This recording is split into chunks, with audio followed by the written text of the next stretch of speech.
Welcome back to Podcast Demastered. I am here with Chelsea as always, and we're in the middle of October here, going into our second kind of Halloween-ish episode. And this week we wanted to talk about one of our favorite shows. Is that right? Say favorite. That's something like that. Yeah. One of our funny shows, I suppose we'll say that. Yes. Scream Queens, which is kind of a Halloween show, in the aspect that it's a horror show in a way. It's more like a dark, twisted slasher comedy. Mm-hmm. But yeah, so we're gonna kind of do a little retrospective on that show. How are you feeling about that, Chelsea? Oh, there's a lot to say about this show. There's so much. This is a lot to unpack. Yes, it is a lot to unpack. Yes. I mean, this show it's kind of considered a little bit older now, I guess. You know, it came out in 2015. Which is weird. Yeah. Yeah. Yeah, but we're only going to talk about the first season. So, we'll maybe get to the... So, no spoilers, please. Neither of us have seen the second season. Nope. We've only seen the first season. And so, I know for me, I rewatch this show like every October, every fall. It's just that kind of show for me. Chelsea, how many times have you seen it? 1.3 times. 1.3 times? Yes. Okay. So did you just, finally finish the whole thing then, I'm guessing? Yeah, so I did, or a couple weeks ago, watch the entire season. So I actually thought I had seen most of the show, most of the first season originally, but when I started watching it, I was like, oh no, I don't remember ever watching this. Apparently I quit really early on.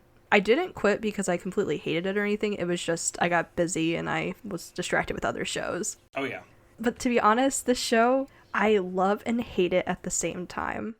That's appropriate. It's good, bad. That's also a good way to describe it. Well, it starts out so strong. The first, 3-4 episodes are, just prime time mystery laughing the whole way through.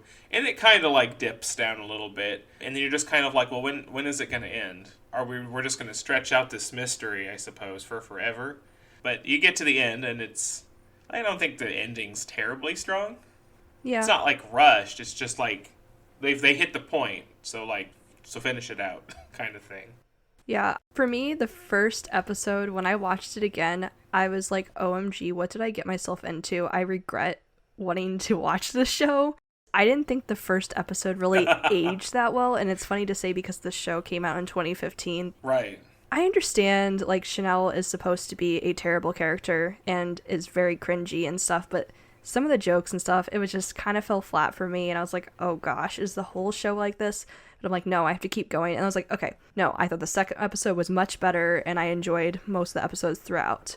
And I do agree, it does kind of really stretch out the mystery and kind of really take its time a little bit towards the end. And I agree with, the reveal at the end. It just... Because there were so many other twists and turns throughout the season that I was expecting something a little bit more from the last episode. But it was kind of okay, I see. Mm-hmm. Okay, well, it's fine. The last episode kind of does this weird thing, for a mystery, where you reach, the climax of the story they're telling, of the mystery, but instead of resolving the mystery, revealing it, you get, a time jump, and then they kind of go back and, cover what happened, which, in, a mystery horror kind of thing, is a lot different than letting the events play out. Yeah. But that whole last episode feels almost like an epilogue anyway. Mm-hmm. And it's probably because they're just, retelling what happened at the end of the story instead of just letting it play out. But yeah, no, you're right about that, that pilot episode. Mm-hmm. It hits a little different than the rest of the series. But thankfully it does, the humor kind of catches into its own little thing. Yeah. I mean, some of the pilots, it's a little bit cheesy. It's a little bit 80s slasher fic, but trying to mix with, a modern feel. Yeah. But then you get into episode 2, and it feels more, satirical. Mm-hmm. They're making fun of it, which is, I think, what they were supposed to be going for in the first episode. Yes. It just doesn't quite hit that way yet. Yeah. They were trying a little too hard there. And Surely not Ryan Murphy. Never. Never Ryan Murphy. But when it's a Ryan Murphy project, you're in for a ride. Oh yeah. Don't ask where he's gonna take you, but he's gonna take you there. So Yes. let's see. So we kind of summarized. Well, we kind of summarized the show. If you've never seen Scream Queens before, Scream Queens is a satirical dark comedy slasher that it came out in 2015. It went for 2 seasons, which I think kind of bled into 2017 a little bit maybe. But it follows a cast of sorority sisters and some extras as they are terrorized by a serial killer who is out for revenge. And then the mystery is trying to solve who is the serial killer, what do they want kind of thing. Which you get the gist of who, more like the background of who that person is, but you don't find out specifically who it is till like the last episode. Mm-hmm. So it takes some time, but you get there. Yeah. And with the first season, them being sorority sisters, it takes place on their college campus. And the killer happens to be dressing up as the Red Devil, which is, at the time, the school's mascot. Which, I thought that the costume is great.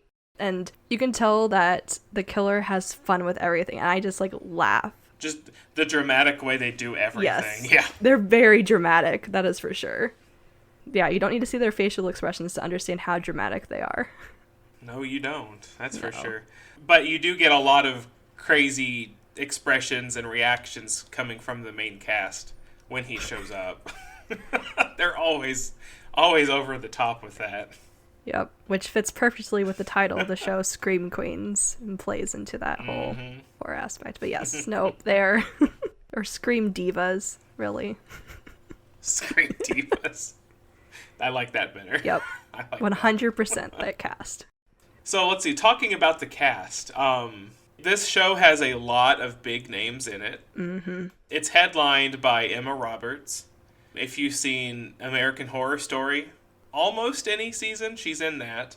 And if you've seen American Horror Story Coven, she plays almost the same character as she does in that season, but way over the top. And then, so she is the sorority president, Chanel. Stupid, gross, rich family, which she reminds you about a lot. Yes. And she thrives in the whole sorority, Greek life system, where, because she is rich and popular, she rules everybody and can get away with literal murder. And then she has her henchmen. Yes. Or her, what does she call her, goons? Mm-hmm. One of the many names she calls them. Yes, I'm pretty sure goons is one of them. One of the perfectly appropriate names. Yes, for sure. She loves that, Greek life, sorority life, and she has to have goons, but they can't be their own people. They have to be named after her. Absolutely. So you got, Chanel number 2, Chanel number 3, Chanel number 5.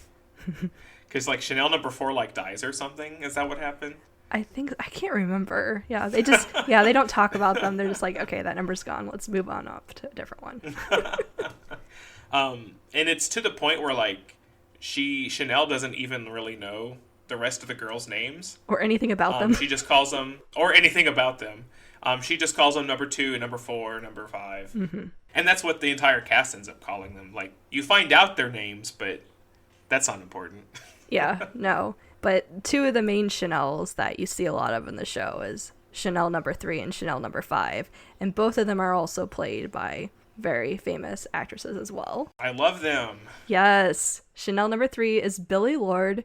And in case people don't know who actually Billie Lourd is, you may also know who her mother and grandmother are. Because her mother is Carrie Fisher and grandmother Debbie Reynolds. So quite the family. Quite the legacy. Crazy. In that sense. I didn't know that for the longest time. Mm-hmm. But when I learned that, it hit me like a house. I was floored. Yeah. It makes a lot of sense. But it's definitely very surprising when you hear it for the first time. Yes. Yeah. And then number 5, you have Abigail Breslin.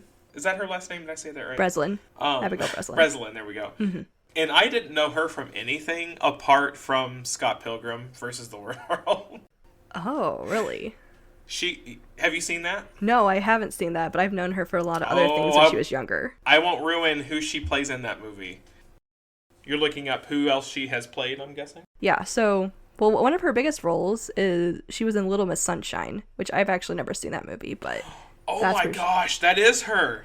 yeah. She's really young in that movie. Yeah, no, she was like a big child star. So she Oh, started. she's adorable in that movie. Another big one she was in was My Sister's Keeper. She was in Zombieland. Zombieland, forgot about that. She played like lots of roles in various things. I mean, she also was a child actor because I mean, she also has a brother who was really big into films during that time too. I mean, I don't know if he still acts. Does he? Spencer Breslin? I don't recognize that name, but I would probably recognize his face. He plays, I think it's Curtis in the Santa Claus movies. He's the other elf in Santa Claus 2. Oh, okay. Yeah. That was deeply rooted in there. Yeah. I had to think about that one. Oh, okay. Yeah. No, yeah, he's been in a lot of other things too. Yeah, so siblings. Okay. So the three of them, along with occasional cameos by Ariana Grande, who plays Chanel number 2. Mm-hmm. They make up, like, I don't know, would you kind of call them the antagonists? Yeah, they're the mean girls, yeah. Yeah, they're the mean girls of the show. And then they're joined by, like, the Pledge sisters, who are kind of the main characters of the show, like, as in, like, moving the plot forward. You have the fraternity separate from them, the Dickie Dollar Scholars, headed by Glenn Powell. Oh my gosh. Which this is the only thing that I've seen him in. I know he was in the new Top Gun movie, but I haven't seen that yet. But he is absolutely terrific in this show. Yeah, no, he's ridiculous. It's funny because I've seen him try to play like good guys in some things, but then no, he's really great at playing a total jerk, which is what his character is in Top Gun as well. Jerk. He's also in Hidden Figures. He plays John Glenn, so complete opposite there. Okay. Yeah. Okay, yeah, I didn't know that. I didn't catch him. And so, let's see. And then the only other major actor in the fraternity is it Nick Jonas? Yes, Nick Jonas. Nick Jonas. And he cameos a whole bunch as Glenn Powell's character's best friend. Which he was a delight in this show, Nick Jonas. I really enjoyed it. And I was like, okay, you're great in the show. And he definitely knew how to camp up his character in the best way possible. By the time you get to the second half, and everybody's calling him Dead Gay Boone. That's how we refer to him in this house now. He's Dead Gay Boone. So kind of going back to the sorority side with the pledges. So those are some... I was familiar with who these people were before they were in the show as well. I only know Keke Palmer. I was familiar with the girl who played Grace, Skylar Samuels, but I think some of the properties I've seen her in actually came out after the show, but I watched the show fully after seeing them. Because she was in a short-lived show on when it was ABC Family called 9 Lives of Chloe King. And then she also is in the also short-lived show that was on Fox, the Gifted, the X-Men kind of spinoff about the family. Is she's not the sister, is she? No, she's not the sister. She's the Oh wait, no, she's Polaris. No, she's the... Oh no, dang it, she's the Cuckoos. Yes. She's the Cuckoos. Yes. Yeah. I've only seen like 5 non-concurrent episodes of that show. But no, because I think Brandon was watching it, and when you get later into that show, you can actually like recognize some of the X-Men characters. And like I know like when Polaris appeared, I was just like, okay, well that's obviously Polaris, and Brandon's like, well yeah, I'm like, okay, perfect, excellent. And then I think Blink was in it, but then Skylar shows up as not the quintuplets, just as the triplets, because money. Reason. I was like, wait a minute, that's the girl from Scream Queens, and he was just like, yeah, that's Grace from Scream Queens, and I was just like, oh, blew my mind. Wasn't expecting that. Yeah, no, but Keke Palmer though, her character, I loved her in the show too. Always a delight in everything gosh. she does. Yes, for real. Well, let's see. So do you have a favorite character which I know is kind of hard to ask. It definitely is hard to ask. I mean, Should we just list them? Just yeah. go through the characters. Yes, pretty much. Let's start with Chanel. I can't say I like her character, but I can appreciate that Emma Roberts does an amazing job at playing terrible people. Oh yes, she does. Every time she opens her mouth, like I can get ready to laugh. I got mad at the show because I'm like, why are you trying to make me like her? She is such a terrible person. Like, please stop it. Please. She has a few like redeeming moments, like Yes. where she's doing the right thing or she's like standing up for somebody. But those are very short moments that give her a small Very. moment of like real empowerment, and then she just goes right back to being just Her the comfortable absolute evil. worst. Yeah. Oh God. I do like Chanel number 3. Chanel number 3, I think, is my favorite. I think she's my favorite Chanel. No, yeah, she's definitely mine. I just, her deadpan, like everything. And just, I love how you find out why she wears earmuffs. That is so great that you actually find out why. Because at first I was like, this is just a weird quirk. I'll go with it. Whatever. And it's so random, and it never comes up again. Like, No. I thought it was going to come up at the very end. well, I thought it was gonna have something to do with her dad being being Charles Manson.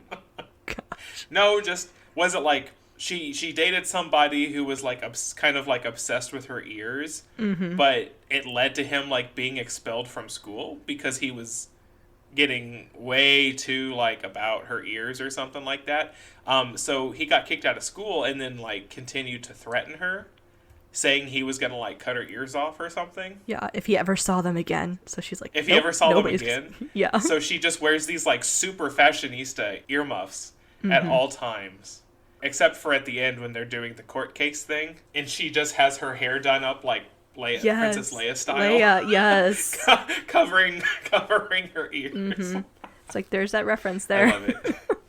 And it's funny because after she did Scream Queens, she went on to do like season 5, I think, of American Horror Story. I think it was 5. It was the one with the election and like the cult and stuff. She's in that one, and like she like wears her hair like a normal person in that season. And seeing her ears, I was just like, I'm almost uncomfortable. Like, where are your earmuffs? Where are your earmuffs? Where are your earmuffs? Excuse me, I can see your ears. Ma'am, cover up, please. Oh.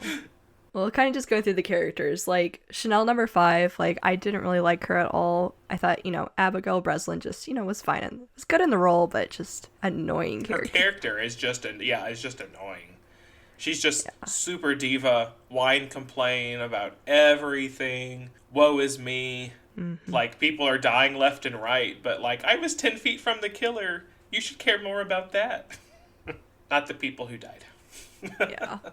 Well, there are 2 other people we haven't actually mentioned that people probably know their names. I feel like we should talk about one of them first, which would be Leah Michelle. Leah Michelle. Leah Michelle, yeah. Leah Michelle. Although her character in this is, thank God, it's a lot different than like Glee. Yes. So it was tolerable to me. Yes, especially like her in the first half. She's just this like frumpy girl in a neck brace who's like super creepy and socially awkward. But then Chanel takes her under her wing, quote unquote, makes her hot. takes their neck brace away from her. And names her Chanel number 6. But I was like, okay, I can watch her in this role. Like, she is so great at being super creepy and basically a psycho. Like, I am enjoying this and it makes me laugh. And I'm like, there we go. This is the only thing I want to see her in. And her obsession with Chanel's boyfriend is great. Oh my gosh. That whole thing is so creepy. Morbid things, Well, death, you get 2 people who basically have necrophilia in the same room. Things are getting weird. Well, speaking of somebody who also has weird quirks in the show, well, at least her character does, not her specifically. The ultimate, probably most famous person in the show, Jamie Lee Curtis.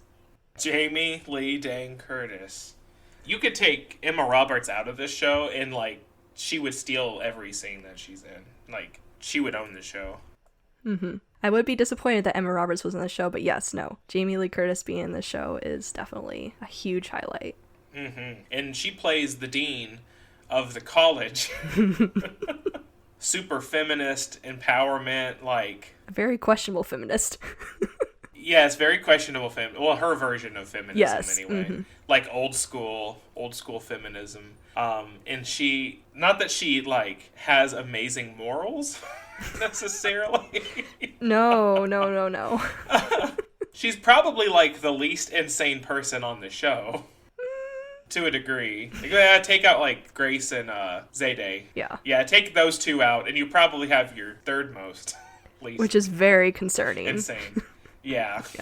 But she's great. She kind of plays like the opposition to the sorority for most of the show, where she wants to get rid of the Greek system, period. So she comes in and she changes up the rules for the sorority, saying that anybody can pledge. Like, you have to accept everybody. There is no choosiness, no hazing, no nothing, which of course those changes are not supported by the Chanels. But she's got kids dying left and right on her campus, and she's just very unconcerned about it. I think she's hoping that the killer will just kind of kill the sorority and everything will be done. It'll go all according to her plan, yeah. Yeah. And it's funny because, she does have a run-in at some point with the killer, and it's, it's a little bit surprising or kind of like, what in the world, where she definitely puts them in their place and beats them up. I've seen that movie 50 times. Yes. Which is also just so funny and also perfect, because having a show called Scream Queens and having Jamie Lee Curtis in it, because she is kind of like known as being a Scream Queen in a sense for being in the Halloween franchise. And a fun fact, I don't know if you know this, so interestingly enough, her mother is Janet Leigh, which people probably know her most from the role of Marion Crane in Psycho. She is the lady in the shower scene. Oh my gosh, so that makes that scene even funnier. Did not know that. Yes. That's hilarious. Oh my gosh. I love how, like, in that one scene, she's like, at home, and it's, nighttime, and she gets in the shower, and, she's got one of the classic shower curtains that show your silhouette and everything, and the killer comes up with the knife, rips the shower curtain back, but she's not in it anymore. And then she's behind him in a robe, and she just, like, beats the crap out of the killer. She's waving her finger around. I've seen that movie 50 times. Yes. But then she proceeds to fight multiple people. Yeah. 3 of them. And she gets away with that scot-free, so good for her. Yep. Good for Jamie Lee Curtis. Yes. So yeah, just fun tidbits about her. And yeah, because this show too is just funny in the sense that it really plays up that campy horror and also just has a lot of just those scenes like related to Psycho or various other horror films. It really plays into those popular tropes.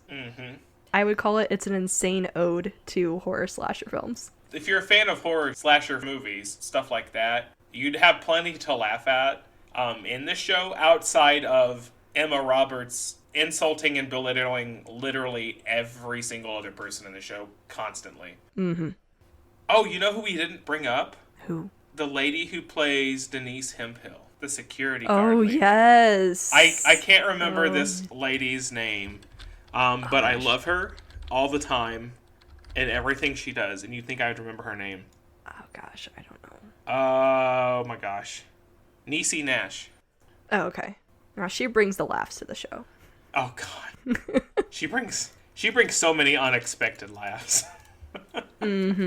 Yes. Which I think that actress is actually on a show right now where she plays like an FBI agent or something. Yeah, I've seen like the ads for it, and because I love her, I'm like I don't care for like police dramas and stuff like that. I'm sure it's a lot more than that because it has her in it, so I'm sure it's a comedy as well. I'm just like, it's what happens after the show. Yeah. I need to give that a shot. I love her so much. It's definitely a wild ride. You'll laugh, you'll be offended. You might jump a little bit. enjoy the good badness that it is. Yes. It's campy, it just is what it Yes. is. Do you have a favorite scene? I know this is tough. Yeah, there's definitely two that pop into my mind. The first one is the opening to, I think it's episode 3, the Chanel-o-ween. Chanel-o-ween. Yes. That whole just opening video is just outrageously hilarious and just also appalling at the same time, and it really just plays up to so many things. Just For our listeners, can you explain Chanel-o-ween? I want to hear the Chelsea explained Chanel-o-ween. okay, Chanel-o-ween.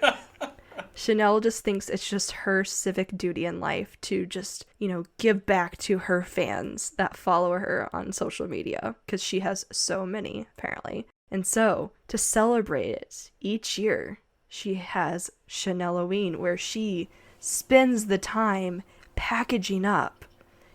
This takes a lot out of her to, thank her fans. Various weird crap, various body parts.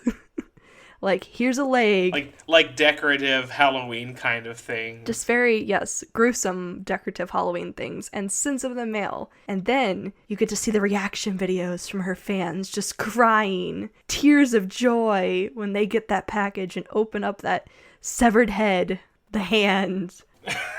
It's just, I just loved how that whole beginning played out. It was absolutely hilarious and just perfectly ridiculous to everything. And that is really perfectly describes what her idea of giving back to people is. Oh yes. I love at the very, very end of that little clip when she's like, "Oh, we couldn't get in contact with this girl, so we're going to go deliver it ourselves." Yes. And she shows up, and the girl is like, she opens the door and immediately is on the ground, crying and grasping at her chest, I can't believe Chanel's here, and they she gives her present. She opens it up, and at the very end, it's the two of them walking side by side in in that neighborhood, but Chanel's in one of those little kid automated Jeep things. Yes. Because she can't be bothered to walk. Nope. Yes. Walking is for peasants. It is. Yeah. Or the other Chanels anyway. Yeah. So that was definitely one that came to mind. How about we'll go to you? We'll go back and forth since I have a couple. I'm sure you do too. Oh, let's see. One of the first main Chanel scenes you get is where she takes the caretaker lady to the coffee shop to discuss trying to scare the pledges. And it's one of those typical Karen goes to a coffee store where she has a super complicated order. Mm-hmm. And it just turns into Chanel screaming at the barista about how hot she wants her drink and everything else, and she's just belittling him left and right and screaming and cussing, and it won't be long. I'll probably have that whole tirade memorized. Oh no. It's a good time. Well, I'll turn away from Chanel for a moment because I did think of another Chanel one, but no, I think it's in the second episode or so when it's the Dickie Dollar Scholars and they're like, we're gonna get justice for Boone. So they they're all wearing white or whatever, carrying their baseball bats, and Backstreet Boys is playing down the street. Backstreet's Back is playing, and they're just, and their whole thing is we're gonna go get really drunk, we're gonna get baseball bats, we're gonna go down the street busting up mailboxes and cars and stuff, screaming the Red Devil's name until he comes out and fights us in the street. So they're going down the street to Backstreet's Back, busting everything up, hooting and hollering, and then the Red Devil shows up. Not one, but two. Not one, but two. And one of the poor guys loses both of his arms. Yup. And continues to live for a while, so. Yeah, for a while, yeah. No, the Red Devil was definitely having fun with that. That was a very slow motion shot of just and one arm's done, and the other. And I'm just gonna mock you. But no, that is a great scene. Mm-hmm. Let's see. Speaking of Chad Radwell, I really enjoyed this scene. I think it might be in the first episode. I don't remember. Where you find out that he's sleeping with the dean. And she's just going on this whole, like, how did I end up here in my life?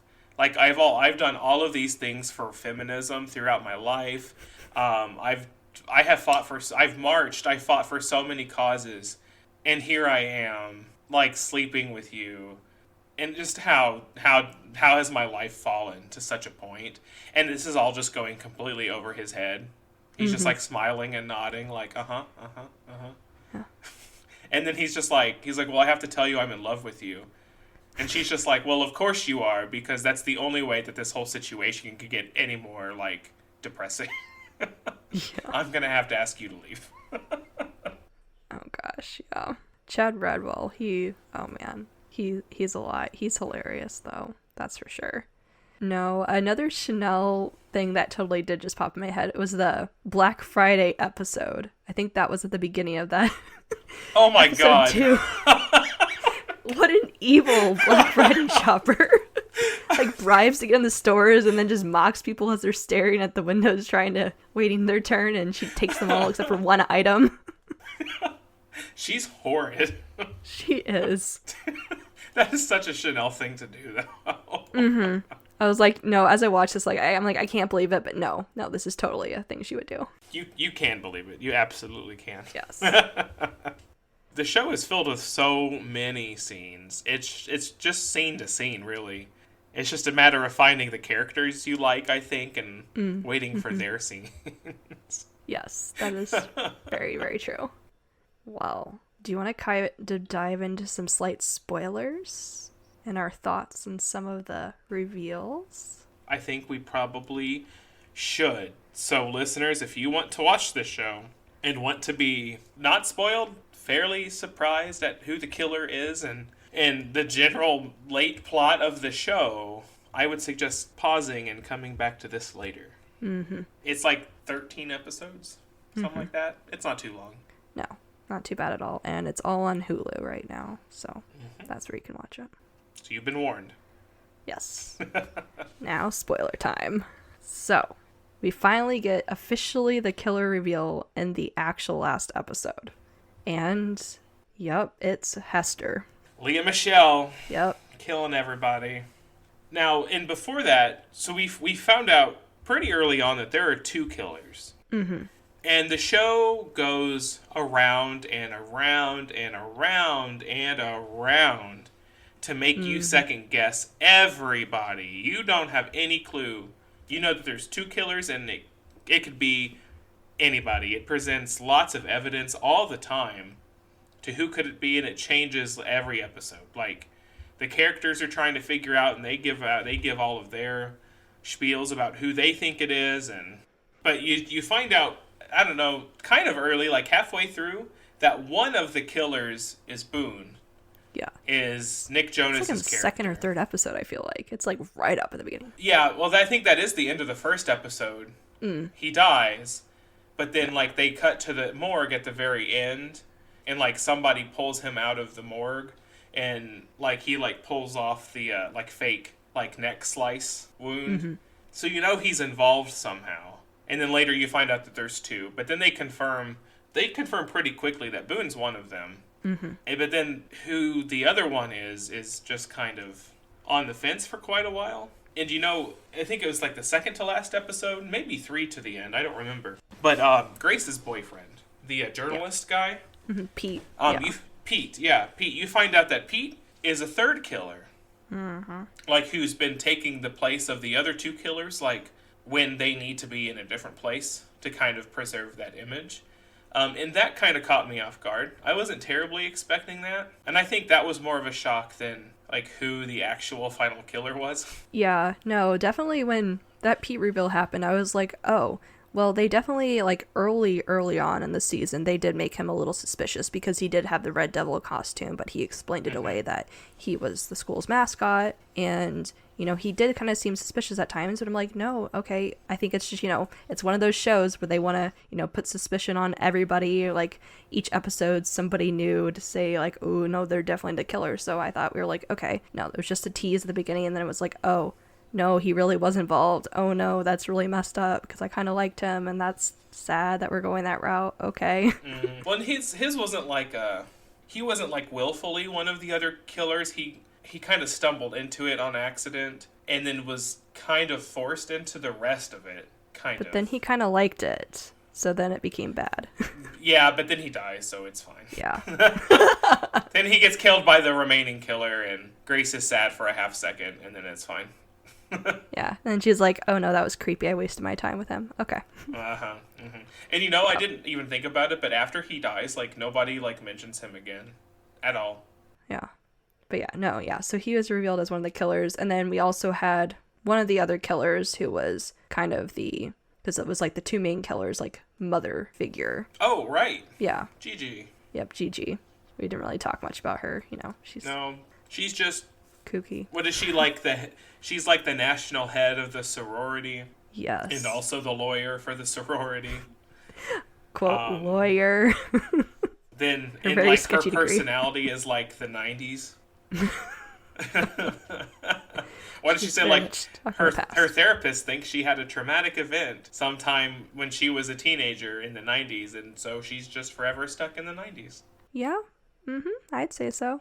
She comes out to be like kind of the mother of the one who raised the two killers to be the killers. Like, they have this 20-year plan, this whole 20-year plan going on. But they turn on her, of course. Well, Boone is already dead. And then the main killer, the one remaining, kills Gigi. I thought it was actually Pete. I thought Pete was in the costume he's actually at the dinner because Hester's actually at the Oh, yeah, because Hester's dinner. doing the Thanksgiving thing. Yes. That mess. Yeah, you're right. So Pete So it's even weirder because then he kills her, yeah. Oh, no, Gigi. Yeah. No, he kills Boone, though, too, doesn't he? Yeah. I think he killed both of them. He kills both of them, yeah. Yeah. Because he's there in the same room as both of them. Man, like, rewatching it and trying to figure out every time the Red Devil pops up, you're like, okay, which of the three is it? Yeah, and like, who is not in the room at this time, yeah. And it gets more crazy when you find out Pete is actually one of them, too. So it's just like, oh, gosh. It's very wild. Well, it also helps make sense, because I was like, if it's only revealed to be two people, this doesn't make sense how it's possible for these two. And then they're like, oh, surprise, there was an extra helper. Which I was almost expecting at one point to be like almost everybody was hired at some point to be the killer. They all wear the costume. They all killed somebody. Every single time the Red Devil pops up, it's somebody different. Yes. That would have been hilarious. They should have figured that out. For real. But yes. So Hester is the final villain. Kind of. So what was your reaction when it was revealed that she was? Because her reveal was so, like, I don't know, not like downplayed necessary, but like almost too late. Like, it was kind of like, well, who else could it be? And then the characters figure it out. And they tell you, like, it's not like, oh, we just got information, we know who it is, but we haven't said the name yet. Like, they're talking about Hester, and they're like, wait a minute, she has to be the killer. We have to go stop her. And then Hester's already in the middle of trying to frame somebody else successfully. Like, well, what are you gonna do? Like, she gets away with it in the end. So. Yeah, she pins it on the Chanels. Yeah. Yeah, I was kind of, when I was watching it, I was like, that last episode, I was kind of like, I don't really know why I need to watch this episode. I'm like, I already know who the killer is. Like, yeah, no, it was definitely just so much, like, it was a very long epilogue. It's just like, let's keep this going for an hour. I'm like, okay. I'm like, So as the more I watched it, the more I was like, okay, I'm actually a little disappointed in who it was revealed, because I did have some thoughts on who I actually hoped it was be, and I actually had some evidence to back it up, because I thought it was a more fun twist. Oh, okay. Well, I was disappointed, because I'm like, she's the most obvious one from the very beginning anyway, because she's so crazy, and she's so perfect at being such a creep. And so I was like, no, let's really not pick the obvious choice. But, I mean, it doesn't make it bad, it just made it a little bit of a bummer for me. I thought that the fact that Boone was one of the killers was cooler than the fact that Hester was. Yes, because definitely. When you found out, I mean, at the whole end of the first episode, when you found out Boone was at least in on it, that was more interesting of a twist than at the very end, when it's like, oh, it's Hester, because she's already done so many crazy things and flipped sides and everything else so many times. It was just kind of like, well, okay, all right. But But was there anyone that you had hoped was actually the final killer? Man, I don't know. I think by the time it was just kind of revealed to be Hester, I was just like, okay. Like, there was nothing left because I think I felt like everybody who was still alive, I was pretty, like, confident of them not being the killer. So when they were like, yeah, it's Hester, I was like, yeah, I guess so. Tell me who your thing was. I need to know this. Yes. So for a while, for quite a few episodes toward the end, I was kind of like, okay, there's either two options. It's either Hester or I really hope it's this person. I really hoped it was Chanel number 5, played by Abigail Breslin. Oh my god.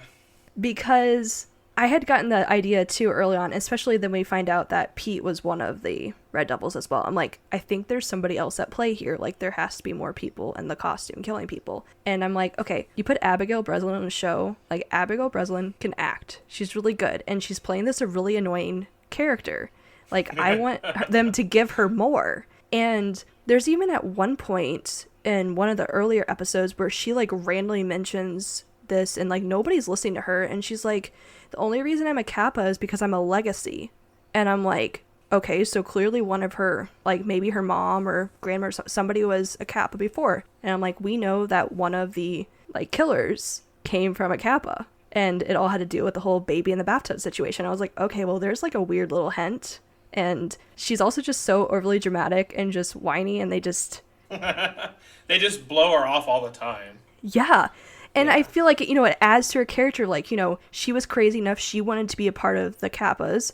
And she thought, so she thought she could fit in. But then she is just constantly belittled. So it really adds to her being like, I'm going to get revenge on the Kappas because you never accepted me. So I just want to watch you all die. And I'll just really, and because she's so crazy, I figured, you know, if there's another killer involved, like, if she didn't really care about people dying, even though she had 2 boyfriends at that time, like, they both died at random times, and she just was very overly dramatic upset, and that she was just playing it up. I was kind of hoping for that. No. And then at the very end of that, the second to last episode, because she was playing a little sketchy when she was like, oh, I have to go, when she was on her phone. Oh, I have my Tinder date. Yeah, and I was like, oh, no, you don't. And then when Leah Michelle's character Hester gets stabbed in the eye, I was like, "Ooh, yes, yes!" And then she's just in like the bathroom with the closet, and she's like, "I don't know, I just heard somebody scream over there." I'm like, "She's totally." I'm sure you did. Yeah, I'm like, "I'm sure you did because you're the one who did it." And then I was like, "Okay, are we really doing this?" And then I was like, "Oh, but no." I'm like, "Oh no, she's too crazy. Are we gonna flip it again?" So then I was like, ah. Because it would have worked out. You didn't suspect her the whole time because she was crazy enough to kill everybody that she was close to. She had the weird mention that nobody ever listened to what she had to say. You give, like, more of a role to Abigail Breslin to, like, fully take charge and be like, look at that. I was behind the scenes on it the whole time. So that's who I was kind of rooting for. You know, my favorite scene with Abigail Breslin's character, I think, is at the end. The very, very end, like, during the epilogue episode. Where Hester's coming in with all of her, like, witnesses and stuff. Oh my gosh! To set up the framing of the Chanels. And it was just, of course, because she's like, oh, you say this? This doesn't make sense? It's fine. I have 2 actors waiting in the wing. Let me bring them in. And she brings in Chanel number 5's parents. And of course she's like, oh my god, Mom and Dad, please tell them I'm not a serial killer. And they're just like, oh no, our daughter is absolutely a serial killer. Because Hester, like, asked them, would you, like, help me frame your daughter? And they were like, yes. She's like, annoying. Yes, we hate her. We might get rid of her. She's awful. We need her gone. And then, like, Chanel 5 just, like, breaks down. That poor girl. Have your parents, like, immediately just betray you like that to the police? Oh, that slightly reminds me of one of the other reasons why I thought Chanel number 5 could have been the killer was back in the Thanksgiving episode when they all go off to be with their families. You never actually see her with her family. Yeah. And then she comes back and it was like, oh, my family was gone. They left me behind. And I'm like, I'm sure they did because you don't have any family. That's fair. Maybe she was planned to be the killer. That would have been Maybe they left enough open for different people to kind of decide, like, how they wanted to end it.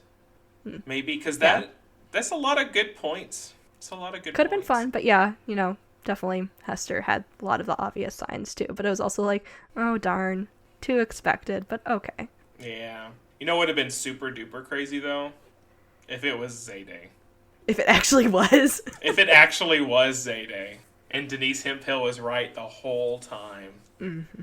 Like, you know, she found the chainsaw underneath the bed. You know, and Zayday never talks about her parents. She only talks about her grandma.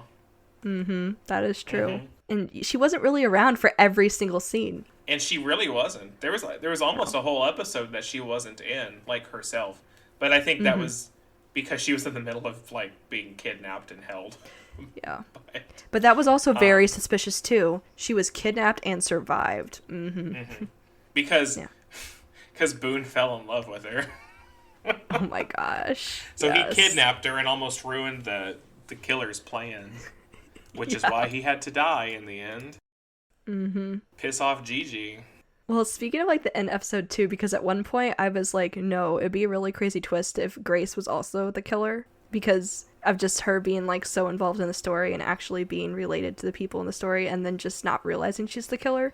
Because I like one of the parts at the end where Hester's bringing in everybody to be like, these are the reasons why the Chanels are all involved, and then says like about Chanel number 3 having like some type of like, oh my gosh, she like a split personality. And I love how she's like, oh my gosh, yeah, you're she right. buys it if immediately. I blacked out, yeah.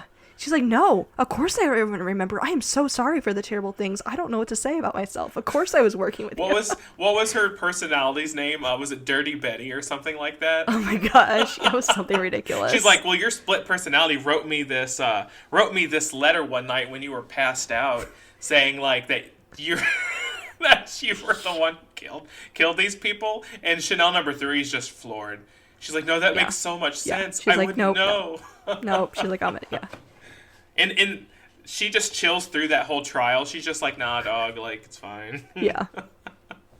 Like, it was me, it's fine. Yeah, for real. But no, I was kind of glad they didn't have a character that had like a split personality or something, so I was okay. That ended up not being true. But yeah, no. For real, show where anybody could have actually been the killer, and there's definitely some evidence for almost everybody, but like, nope, they could have pulled it off. This show is such a treat. Now, and we haven't seen the second season, so I wonder how much of the first season remains in the second season as far as like the humor and the mystery and stuff like that. Maybe we'll find out someday. And if listeners, if you're curious to hear our thoughts on that, let us know so that we can do a future episode about that season. We'll watch it for you. We'll do that for you. We will. Wow, feel like we covered a lot. Yeah. Does that about sum up our Scream Queens episode? I think so. Okay. Well, viewers, if you made it through the whole episode, also be sure to go follow and subscribe wherever you listen to the podcast, okay? We're all over the internet nowadays. On YouTube, Twitter, Instagram, Facebook, everywhere. If you have any ideas for episodes you'd like to hear from us in the future, we're going to be planning next year's episode, so let us know what you'd like to see from us, and we'd be more than happy to explore those things with you. If you ever have any questions for us, you want to reach out, you can email us at demasteredpodcast@gmail.com, or just shoot us a message on any of our social medias. I think we'd like to chat with everybody there too. So until next time, our final Halloween episode, we will see you then. See ya.